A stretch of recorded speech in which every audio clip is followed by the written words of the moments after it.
खास मेहमान आज हमारे साथ जुड़ रहे हैं। एक हमने ज़बरदस्त रीरेटिंग देखी है पूरे इंडियन टायर सेक्टर में। ये स्पेस को एकदम कमोडिटी स्पेस एक समय में समझा जाता था, लेकिन कुछ सालों में सीएट जैसी कंपनियां और कुछ दूसरी कंपनियों ने जितनी टेक्नोलॉजी एक टायर मैन्युफैक्चरिंग में लगाई है, जैसे जो टारगेट ऑडियंस है टायर कंपनियों के ओईएम्स, उनकी टेक्नोलॉजी अपग्रेड हो रही है, तो टायर कंपनी क्यों पीछे छूटें, वो भी टायर मैन्युफैक्चरिंग में बहुत एफिशिएंसीज ला रही हैं।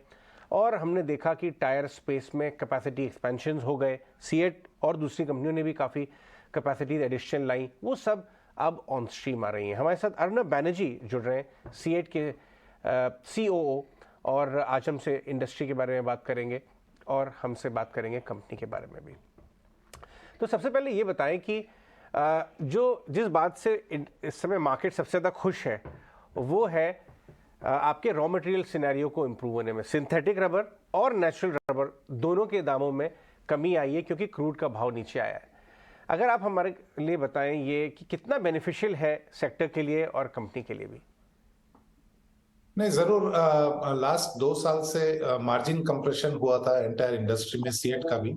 So this is definitely good news. आगे चल के हमको देखना है कितना पीक से कितना नीचे आ सकता है। May be it will come down by 8 to 10% long term. अभी भी प्री कोविड लेवल से हम ऊंचाई है, but gradually we will see margin expansion in the entire industry, crude side से भी और natural rubber side से भी। एक certain level के बाद थोड़ा firm up होगा, hold करेगा, because जो rubber growers है उनको भी remunerative देखना चाहिए natural rubber prices। So we expect कि थोड़ा stable होगा, उसके बाद फिर raw material गिर सकता है। अर्नब, अगर आप हमें ये भी बताएं कि एफिशिएंसीज, मुझे याद है लास्ट टाइम मैं आपके मेन हेड ऑफिस में था और अनंत जी से बात हो रही थी और मुझे बता रहे थे कि कैसे जो नए प्लांट आ रहे हैं उनमें विमेन पार्टिसिपेशन बहुत हो गया है और एक बटन ऑन करने से लगभग पूरा ऑटोमेशन।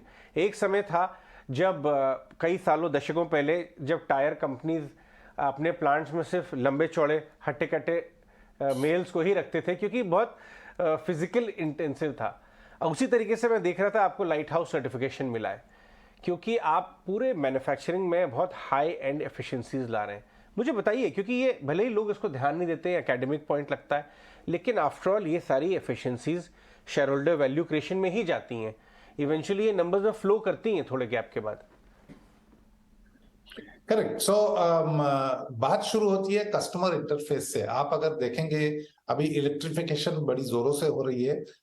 2 व्हीलर और 3 व्हीलर पर्टिकुलरली इंडिया में पहले लीड ले रही है और सीएट ने इसमें काफी प्रोएक्टिव स्टेप लिया और अभी 40-45% शेयर हमारा है 2 व्हीलर इलेक्ट्रिफिकेशन में। 4 व्हीलर भी इलेक्ट्रीफाई हो रही है और हम ओईएम से काम कर रहे हैं। ये सब जो ट्रेंड है इसका एक इम्प्लीकेशन ये भी है कि ग्रीन मटेरियल्स बहुत ज्यादा यूज होगा टायर प्रोडक्शन में। ग्रीन मटेरियल्स यूज होने के वजह से हमारा टायर प्रोडक्शन इक्विपमेंट जो है उनका कैपेसिटी काफी रिड्यूस हो जाता है, साइकिल टाइम काफी इंक्रीज हो जाता है, तो प्लांट कैपेसिटी और प्रोडक्टिविटी में एडवर्स इफेक्ट आता है।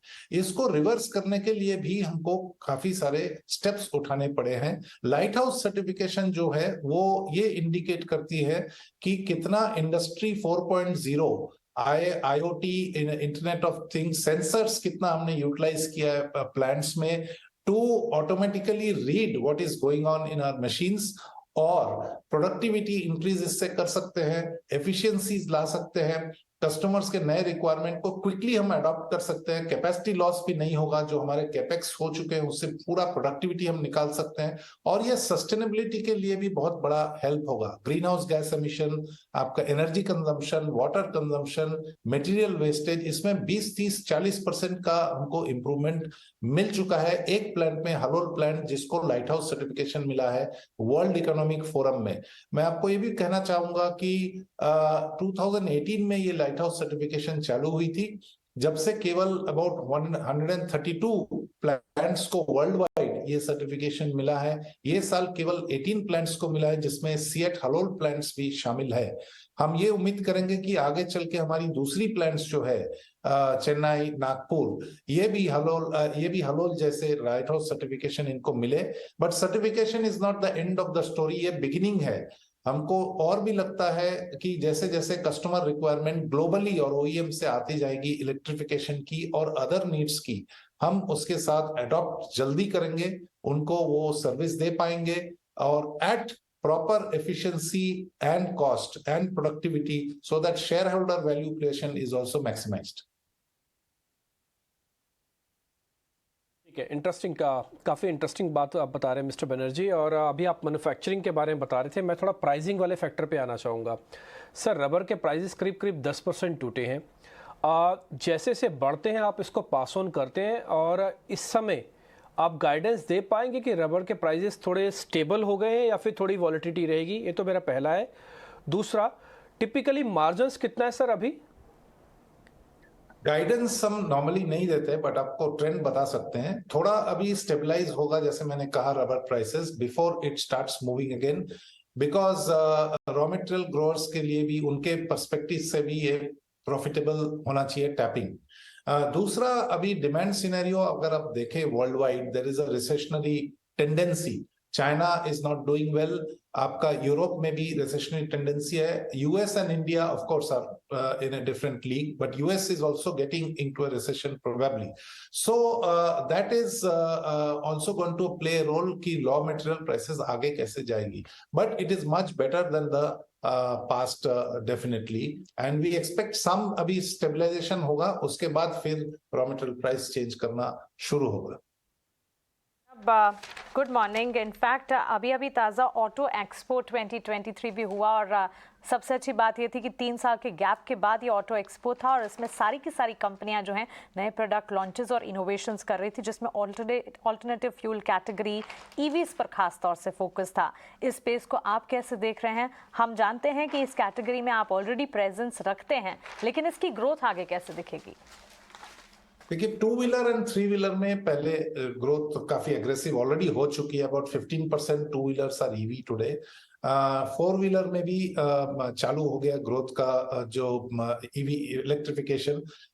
Network, charging network development across inner cities as well as highways में एक इसको फिलिप देगी।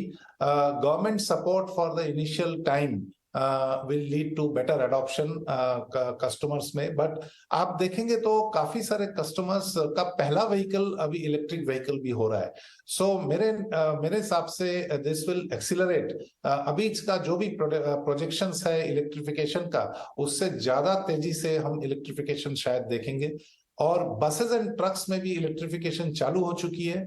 सीएट ये सारे सेगमेंट्स के लिए तैयार है in terms of technology to produce the tyres, and also if we are ready to sell these tires outside India. ठीक है मिस्टर बनर्जी, बहुत बहुत शुक्रिया, थैंक यू वेरी मच। आज आपने 18 आवर्स स्वदेश को समय दिया, अच्छा लगा और खुल के बात की। इनफैक्ट आप जैसे बता भी रहे थे कि आप गाइडेंस देते नहीं, लेकिन फिर भी आपने हमको समझाया कि हाँ कैसे रबर के प्राइजेस इस समय डिसाइडेड हो सकते हैं। बहुत शुक्रिया sir, thank you very much. उम्मीद करते हैं जल्दी आपसे वापस मुलाकात होगी। बहुत शुक्रिया, थैंक यू। आगे बढ़ते हैं।